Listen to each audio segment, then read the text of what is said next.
जीवन में दो वक्त ऐसे आते हैं जब हम पैसे की वैल्यू जीरो हो जाती है। मैं सबसे पहला आपको उदाहरण दे रहा हूँ। एक छोटा सा बच्चा जो जन्म लिया हो, उसके लिए क्या आवश्यक होता है। मान लीजिए वो 6 महीने का समय काट लिया हो। एक 6 महीने के बच्चे के लिए क्या आवश्यक है। आप उसको 1000 करोड़ की एक चेक दीजिए, अगर वो बच्चा रो रहा हो, और माँ का दूध दीजिए, तो जिस दूध को हम 2 कौड़ी का समझते हैं, उसी दूध के लिए वो 1000 करोड़ के चेक पर टॉयलेट करके हटा देगा। मित्रों, जीवन में हम मरते रहते हैं पैसे के लिए, लेकिन सब कुछ वो नहीं होता।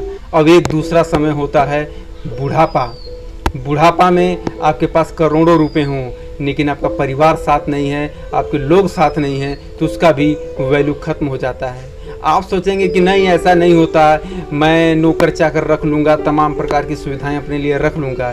लेकिन एक बात सोचिए, आपने न्यूज़पेपर में बहुत जगह देखा होगा, करोड़ों की प्रॉपर्टी है, नौकर रखे हैं, नौकर आपका गला काट कर आपके सारी प्रॉपर्टी, घर द्वार, जितना संभव हो सके सारे धन लूट कर वो चला जाता है। मित्रों, जीवन में समाज बनाइए, सोसाइटी बनाइए। ऐसे भी लोग हैं जब मरते हैं तो लाखों लोग, करोड़ों लोग आंसू बहाते हैं। वैसे भी लोग हैं जब मरते हैं तो उनके पड़ोसी को भी मतलब नहीं होता, बोलते हैं बहुत ही अहंकारी व्यक्ति था। किस चीज़ का अहंकार? मैं पूछ रहा हूँ, किस चीज़ का अहंकार, किस चीज़ का क्या लेकर आए हैं। आपके दोनों पैर टूट जाएं, बहुत अहंकारी हैं आप, आपके दोनों पैर टूट जाएं किसी एक्सीडेंट में, आप बिस्तर पे आ जाएंगे। आप फिर देखने लगेंगे दोनों लोगों की राह कि वो आए तो मुझे खाना दे, वो आए तो मुझे टॉयलेट कराए, वो आए तो मुझे बाथरूम ले जाए। आपकी दयनीय स्थिति हो जाती है। आप किस चीज़ की बात कर रहे हैं? आप इतने अहंकार में डूबे हुए हैं, आप इतने पैसे के लालच में डूबे रहे हैं। आपका सेवा करने वाला पैसे की वैल्यू नहीं होती। आप मान लीजिए किसी आप ऐसे जगह फंस गए हों जहाँ पर कुछ भी नहीं मिलता, अब पैसा दिखाने पर उन लोगों को कागज़ जैसा महसूस होता, कोई वैल्यू नहीं है उस चीज़ का, तो उस वक्त आपको क्या साथ देगा? भूख लगा है मित्रों तो पैसा नहीं खाएंगे।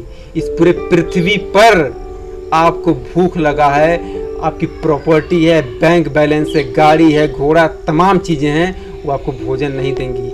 एक गरीब व्यक्ति, मरते हुए व्यक्ति को एक गरीब व्यक्ति जो एक गिलास पानी देता है ना, उस पानी की क्या कीमत है, और उस पानी की कीमत को अपने जान से आप अटैच करके देखिए कि वो एक गिलास पानी नहीं मिला होता तो आप नहीं होते, तो आपकी वैल्यू कितनी है, आपने प्रॉपर्टी कितना बना है, सब जीरो हो जाता।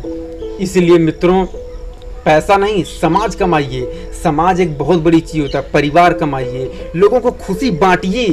खुशी लेने की इच्छा है तो खुशी बांटिए, क्योंकि इस पृथ्वी पर कहीं पर भी ऐसा नहीं होता कि आप जब दूसरे को सुख बांट रहे होते हैं तो आपके चेहरे पर दुख हो।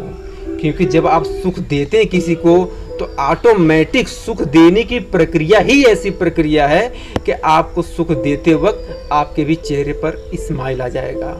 लेकिन गम देना हो तो सुख में जी रहे व्यक्ति को भी आप अपने साथ गम में लपेट लेंगे, उसकी खुशियों को आप छीन लेंगे।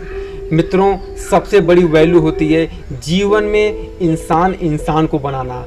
आज हम एक दूसरे से नफरत में इतना आगे बढ़ गए हैं, केवल हम लोगों का थॉट ये होता है कि मैं अपने पड़ोसी से कैसे आगे बढ़ूं और कितना कमा लूं, कितना जुटा लूं।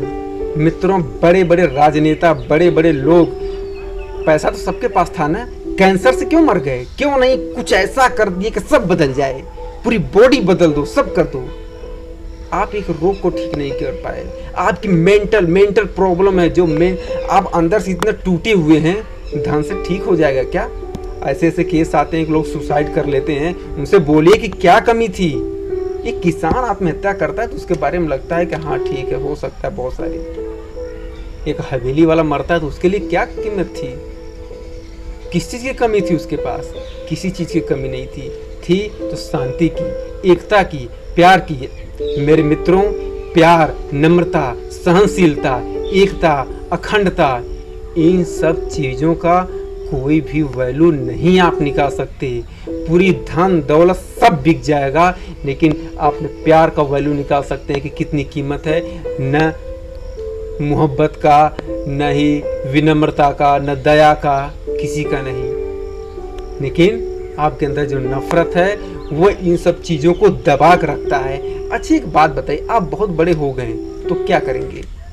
एकदम मतलब कि धरती से उठ के हवा में, धरती पे ही चलेंगे ना। आप 2 टाइम का भोजन या 3 टाइम का जो भी करते हैं शरीर में ऊर्जा के लिए, एक किसान या एक भीख मांगने वाला भी व्यक्ति वही करता है। आप भी जी रहे हैं, वो भी जी रहा है। वो सामान्य तरीके से जी रहा है, उसके अंदर कोई घमंड नहीं है। आप घमंड में चूर हैं।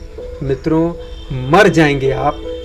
अगर हिंदू धर्म में है तो आपको जलाया जाएगा, चाहे गरीब हो चाहे अमीर। उसी घाट पर आप भी जाएंगे जिस घाट पर वो जाएगा।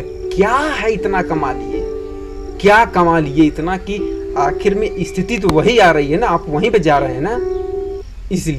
इसलिए मैं कहता हूँ कि उन सब चीज़ों को छोड़ दीजिए जो निगेटिव हैं, जो आपको कमज़ोर करते हैं, आपके समाज को बिगाड़ते हैं, आपको बिगाड़ते हैं। हमेशा ऐसे काम कीजिए जिससे धन की महत्ता बढ़े। मैंने माना कि धन की ज़रूरत है दुनिया में, लेकिन सभी चीज़ के लिए धन आवश्यक नहीं है। धन की उतनी ही आवश्यकता समझिए जितना कि आप अपने परिवार को, अपने आप को, जो भी जनरल काम हो उसको कर सकें। हर व्यक्ति करोड़पति बनना चाहता है, नहीं बनता तो दुखी हो जाता है। एक बात बताइए, क्या ऐसा हो सकता है कि इस पृथ्वी पर सारे लोग करोड़पति हो जाएं? और करोड़पति नहीं होंगे तो क्या दुखी होकर जिएंगे? ऐसा करेंगे क्या? कतई नहीं करेंगे। आप जितने में हैं सुख और चैन उसमें पाने की आदत डालिए, नहीं तो बड़े बड़े हवेली वाले, बाहर से दिखने में बहुत वीआईपी घर, सारी चीज़ें हैं आपके पास, अंदर से घर में इतने कलह, इतने टेंशन है कि एकदम लगता है कि इन सब चीज़ों का कोई महत्व नहीं है। जो सुख आपको झोपड़ी मिल जाएगा, अगर वो सुख नहीं मिल पा रहा है तो महल का भी कोई अर्थ नहीं है, कोई अर्थ नहीं है।